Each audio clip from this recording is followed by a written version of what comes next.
वळूयात पुढच्या बातमीकडे। नागपूर विद्यापीठाच्या ढिसाळ कारभाराच्या विरोधात भाजप युवा मोर्चा आक्रमक झाले। प्रशासकीय अनास्थेमुळे हजारो विद्यार्थ्यांचं भविष्य टांगणीला लागले।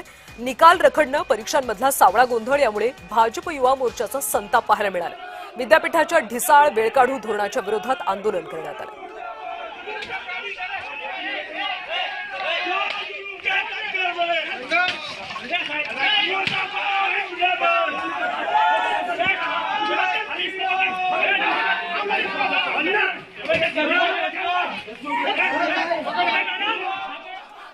ज्या ठिकाणी हे लोक सेंट्रलाइज मुलांना सेंटर देतात त्या कॉलेजची किमान यांनी शहानिशा केली पाहिजे। एक समिती बनवली पाहिजे की त्या कॉलेजमध्ये खरंच बसायला व्यवस्था आहे का, की मुलांना पिण्याच्या पाण्याची व्यवस्था आहे का, कूलर आहे का।